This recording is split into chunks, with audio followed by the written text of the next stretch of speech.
Sur le tournage de Koh Lanta, la sécurité est une priorité. Dans cette saison du feu sacré comme dans les précédentes, l'équipe de production veille à ne pas mettre les candidats en danger, même si leur aventure se fait dans un environnement hostile.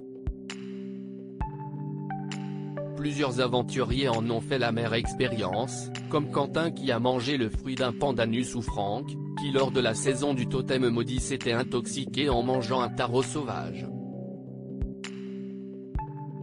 On leur dit de ne manger que les aliments dont ils sont sûrs de la non-toxicité.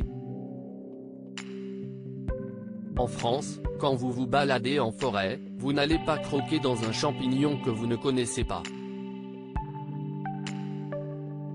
Sur Koh Lanta, CIST pareil, explique Julien Magne d'Alpes, le fabricant du programme, dans les colonnes du Parisien mardi 21 mars. Pour éviter tout problème, la production de Koh Lanta ne fait pas les choses à moitié. Avec un expert de l'écosystème local, les répertorie les espèces végétales et animales des îles où seront installés les campements. Ensuite, il les classe, photographie à l'appui, selon leur dangerosité dans un livre mis à disposition de toutes les équipes de tournage. Avant de poser leur sac sur les îles désertes, les candidats sont donc mis au courant des dangers qu'ils peuvent rencontrer durant le tournage de Koh Lanta.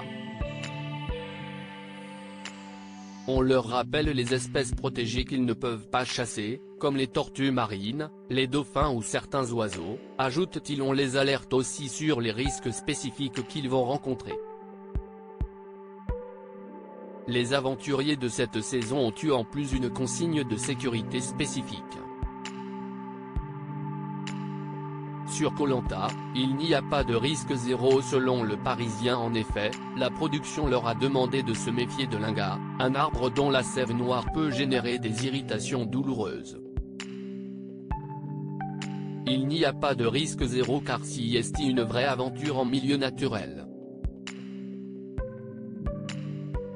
Mais on fait tout pour les minimiser, assure Julien Magne auprès du Parisien. Pour éviter une fois encore que les aventuriers de Koh Lanta ne s'intoxiquent gravement, les équipes de production gardent un œil continuellement sur leur camp. Si un aventurier décidait malgré tout de croquer dans un fruit ou une racine toxique, l'équipe de tournage doit l'en empêcher. CIST arrivé et cela a fonctionné, expliquait déjà Julien Magne. Et si jamais un candidat croque dans un aliment non comestible, les médecins de l'émission sont disponibles 24 heures sur 24.